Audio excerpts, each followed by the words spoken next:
a lot of people are living outside of school. You know, you abide by our rules, you do what we tell you to do. And it's as simple as that. Some high profile people say, I want to give my kids the best education, private schooling, extra tuition, maybe piano lessons, give them as much as possible at a young age, challenges.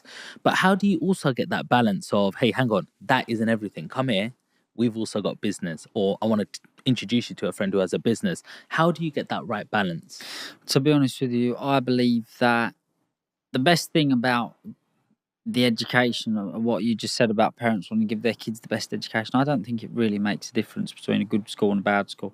I think wherever you go, they're pretty much going to learn how to read, how to write, how to do maths, which is very basic stuff, which that's all I believe. I think, you know, from then on in, we've got our own mind.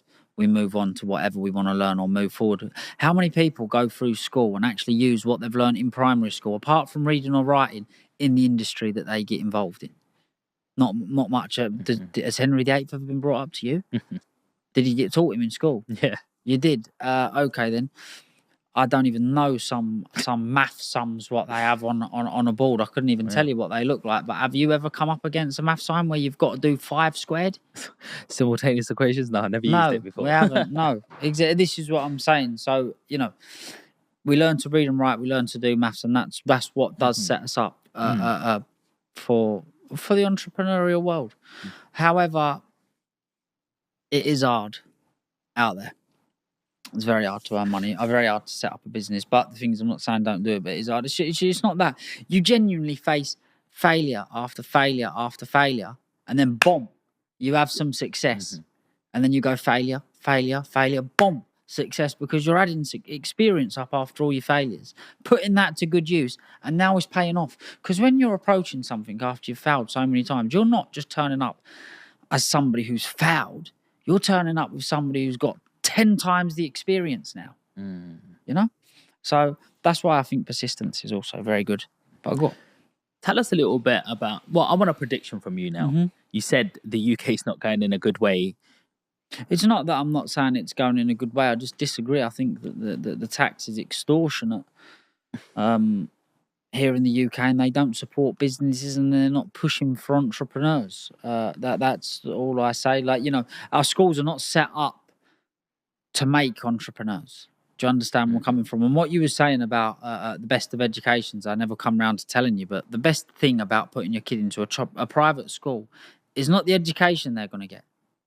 It's the network of children that are in that school who are going to grow up, because their mums and dads are going to be pushing their children, i.e. to be doctors, lawyers, solicitors, all people that will become very useful further down your life. Now, I'm not saying you have to make best friends with everybody, but my theory behind being successful is to make yourself successful, make yourself want to be known by people, make yourself useful, and make yourself valuable. So then you can attract people that are useful and valuable. And then that partnership, you don't have to be best friends, but you must know, right, yeah, I know he can do that, and I know he can do that. We could swap favours, and that helps you an awful lot going along life. Now, I'd like to say friends, but I'm sure you've got somebody you stay in touch with. Now, you haven't got to lie to me, or you can, but I'm sure you've got someone that you stay in touch with that's not your friend. You'll hear their bullshit because what they can do for you. And they probably do the same for you. Probably, yeah. You know? And that's why I believe that we should make ourselves valuable, like experts in our field. That's what you should aim towards. And that's also an art as well, to hold on to a person in your network. You're like, I didn't like what you said, but, you know, I do need to get You're this useful. thing done. I can't fall out with you over that. Yeah. You're worth too much. It's true. But but some people will just, oh, fuck off, I don't give a shit. And the next minute, later on, they hit a hurdle and they're like, oh, I needed him. You can, you know, it's I value my pride an awful lot, and there's nothing that I would exchange my pride for. But a lot of things we get arguing about is pretty much usually who's right and wrong. And I'm happy to wipe my mouth and agree that I'm wrong if someone's a value.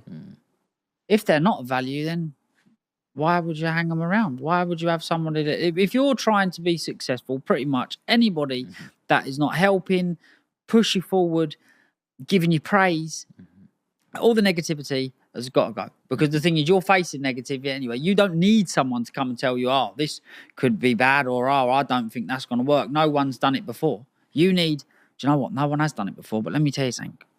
You're different. That could be the difference to making success or not. One person saying that to you. Or it could be the difference of not doing it. Of thinking, no, I can't do it because someone said to you, no, you can't do it. There's so many times I believe I've heard people have conversations and say good ideas, and I'm looking thinking, do you know what, that is a good idea. Someone's looked up and said to them, nah, I don't think that'll work, and I never ever did do it. Is there one piece of advice that you remember from anyone in your family, just that one thing that stuck that made you have that belief that I can do this? Is there anything that got said to me that made me believe that I can do this? To be honest, seeing me dad do it give me a lot of motivation. And on top of that, you know, even when I was a kid, as far back as I can remember our daddy's boys, this, that, the other, and it never really got under my skin, and it never bothered me. However, at the same time, I still did kind of want to prove them wrong, because when people are saying that, and it's not true, it doesn't get under your skin. If someone said it and it was true, I'm sure it would offend me a lot more than it does. So probably I've pushed a lot more, maybe for that reason. Yeah. And also, like I say, seeing my dad do it, my dad's done extremely well. And, you know, what are we here for? This life's a test. We enjoy earning money. It's the family that I got brought into, and I wouldn't change it for the world. I got told a piece of advice, like, you know, I invest a little bit in property as well. And it's like, hey, I think I should buy this. And somebody else goes, hey, look, stop, take a step back. Why is that person selling this? Where are they going? Where are they buying? And for example, I was told a little while ago, you don't want to be buying commercial property.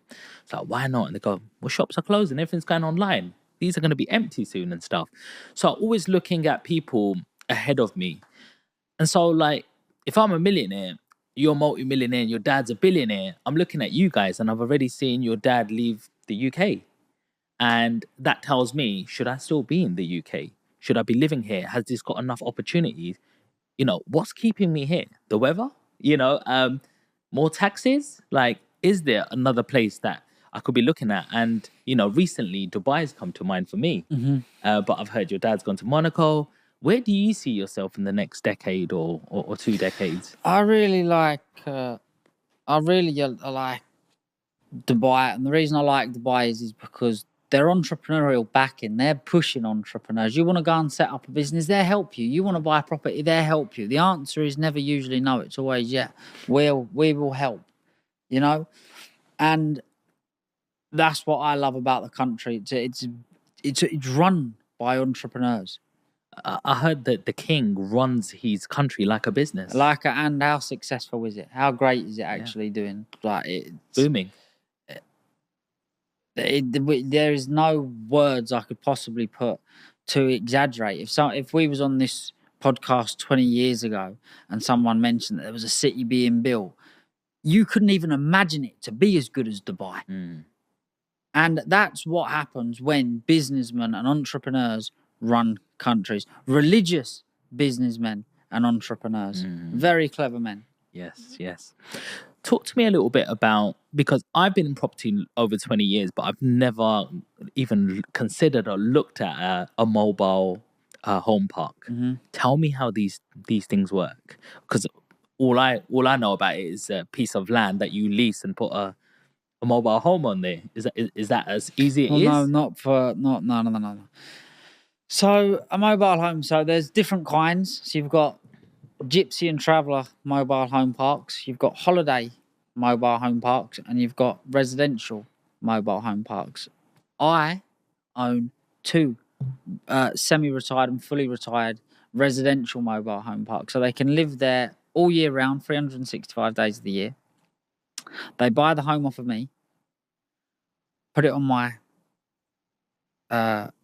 site. They own everything above the ground. We own everything below the ground. So the base is our responsibility. They have their garden and all that sort of stuff, but the base is our responsibility. We put the mobile home on there. Every month they have to pay us ground rent and service fees, and they own that home and that plot of land until they're ready to sell it. Right. Okay. So how much do they have to pay you, like in ground rent?